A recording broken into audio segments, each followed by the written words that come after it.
What's happening, guys? Yes, we are back at it again. It's another summer hot day. It's about 95 degrees. The last time we were here, I swear to goodness, this water was boiling. It was 96.5 to 97 degrees, which was super, super hot. And usually during those conditions, I try to find like vegetation, deeper water, ledges, and that was not working for us at all. So I went to a new lake. There's going to be tons of vegetation, and hopefully the wind will pick up just a little bit to where it will churn this water up and, you know, allow these windblown banks to work for us a little bit. But we're going to go out here. I have a bunch of things tied on. I'm not really sure what's going to work, but the last time I was here, all those locations that I just mentioned didn't work, and they had worked the previous week or weeks before that, and the water temperature was about like 90 degrees. So that's a 6 to 7 degree difference. And as I was idling around the lake, I actually found those fish suspended in about 5 foot of water, about 80 yards off of main lake points, 80 yards off of the ledges, and they weren't even close. I mean, 80 yards to 100 yards is pretty far away from these key locations where you feel like they would typically be during the summertime, but they weren't. So what I did is I went out into the deeper part of the lake, and I just drove around until I found these suspended bass and was trying to catch these suspended bass. And the main bait that I used was a jerk bait that went about 3 to 5 feet, and I wound up catching my biggest bass on a jerk bait. So if you're struggling in this summer heat and you're going to all your prime locations where you typically do, but the water temperature is just overly hot, go out into the deepest part of the water and just kind of scan those areas. There's a point over there, there's a main lake point over here, there's a main lake point over here. Go to that main lake point and just go from that point to deep water, and I'm pretty sure you'll find them out there suspended. Another thing that you want to consider during the summertime is the thermocline. You want to go out there, set your electronics, if you have electronics, on high sensitivity. Usually when you put your electronics on high sensitivity, it will show that thermocline. And usually, not always, but those fish will usually stay above that thermocline because they say that there's not a lot of oxygen below that thermocline. So we're going to go out here. We're going to see maybe where that thermocline is. I think it was in about 5 foot of water last time. This lake right here is a little bit shallower, so it might be 4 foot. So what I'm going to try to do today is try to key on that range, 4 foot and less. There's tons of vegetation that we're going to try. There's points, there's channels, there's channel swings in here, and we're going to try to find these fish. And if we can't, we're probably going to go out into these deeper water, like I said, and just try to find them suspended out here in the main part where the deepest water is. So let's see what we can do, and hopefully we can land a giant. Let's go.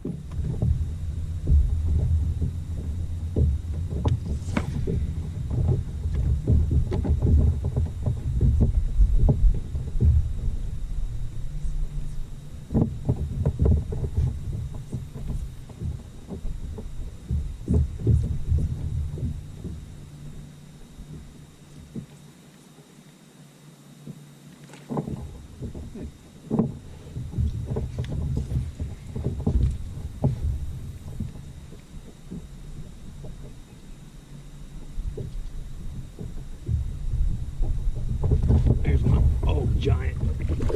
Oh, come on. Come on. Oh, man, I paused it for a second.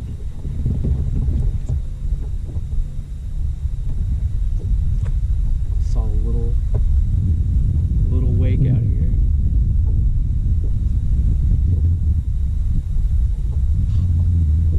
God, I think it's about 5 or 6 pounds. Easy.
big old mama jama on there though. So we casted it up there. Reeled it down to depth. Popped it a couple times. As soon as we stopped it, I think I went to touch the trolling motor. I felt it tick.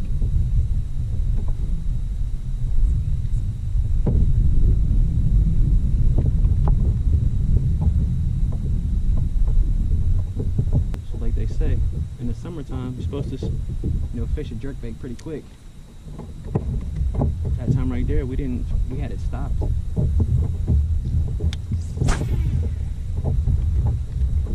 We're in about 9 foot of water right here, and the bank is literally a cast away, so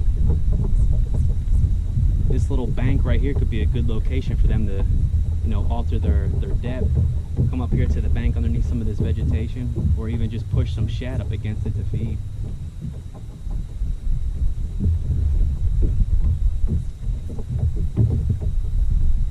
We're just popping it 2 times and letting it sit.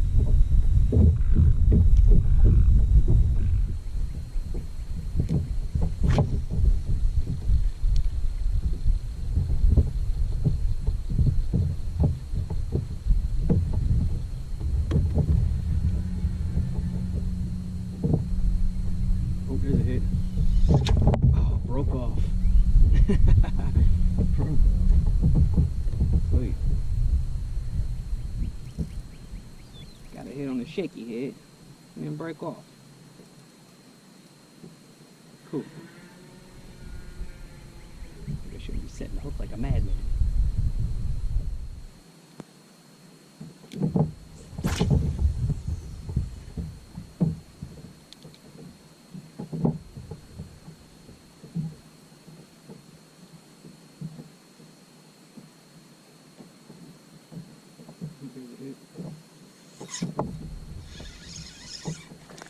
Good one, guy.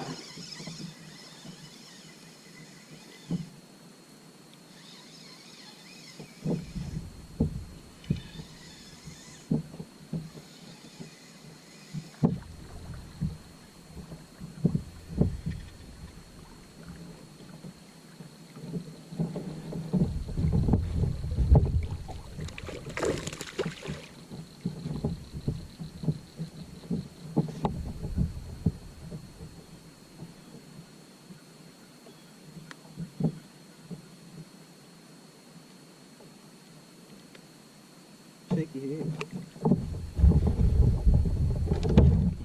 2 fish. About 20 hours. That's summertime fishing for you. Wait. Let's take it. Let your mama come on board, boy.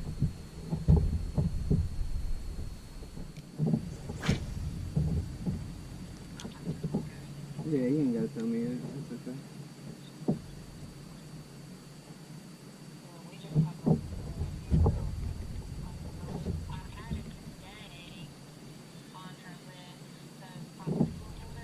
Yeah. You hooked up. Hold on. Okay, I might got this one.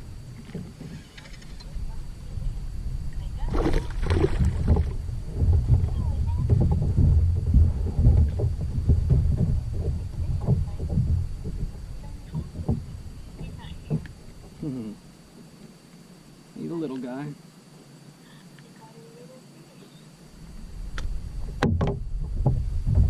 The second one I had hung on there, I'm fishing it like a worm, and then I start swimming it back, and then they eat it. Almost like they're curious in it, and then they see it swimming away and they gotta get it or something. I don't know.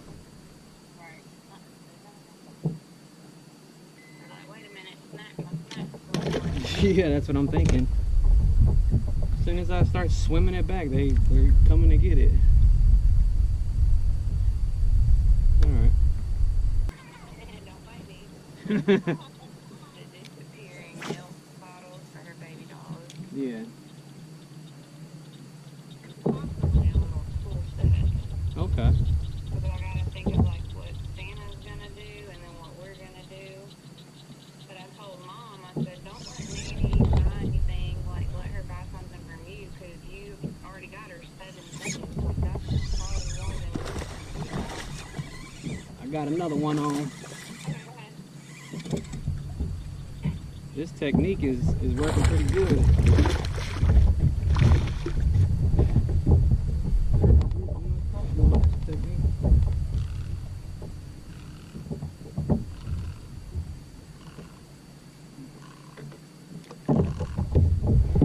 Alright, well let me give you a shout back. Let me try to talk into a video so I can have some. Huh? Okay, bye. I love you, bye.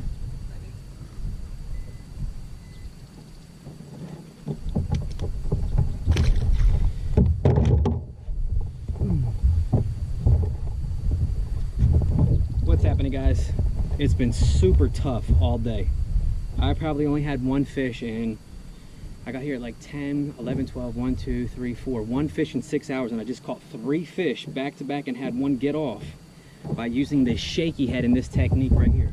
So I'm sitting in about 4.5 foot of water. I'm making a very long cast out. Before, I was just fishing it like a regular shaky head.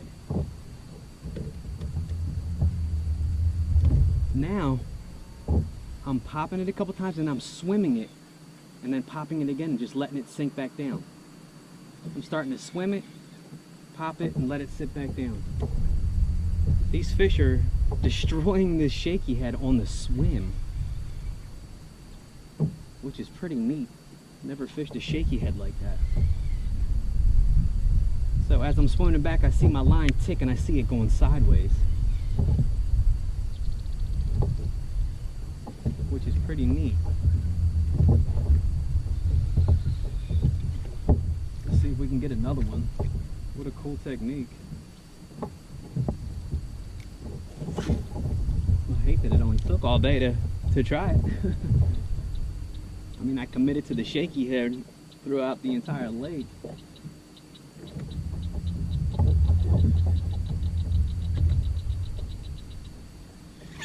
There it is again. I want to swim it. Got another one.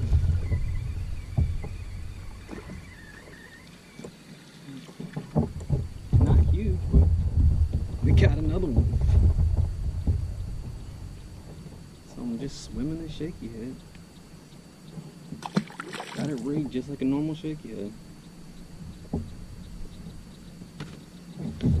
Here it is right here. Just like this.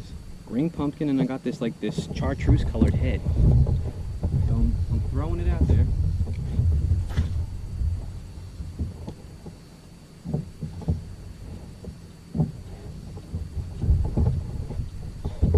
And then I'm gonna work it a little bit. And then I'm gonna go ahead and swim it. And then I'm gonna let it sink. I'm gonna work it, and then I'm gonna swim it. And then let it sink. Work it, swim it.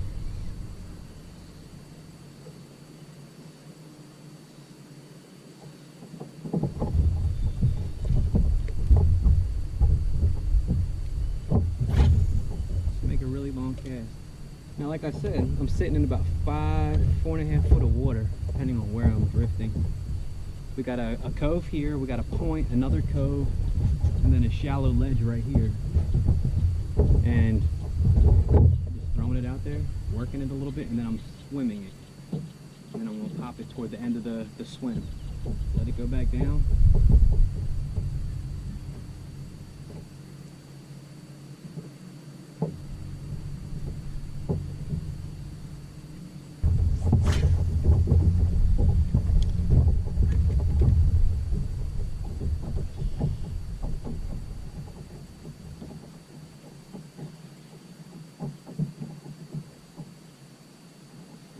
Swim it. Oh, there it is. He bit it right on the swim. As soon as I started to swim it, I felt him pulling. Swimming it now. All right, guys, that's the wrap. It's about time to go. So, as you guys can see, it was a very difficult and tough day today. I thought the grass was going to play a huge factor today, but it wasn't. The thing that got us the most bites was fishing the shaky head on this spinning gear, and I threw it out there. I'd work it, and then I'd reel it a little bit.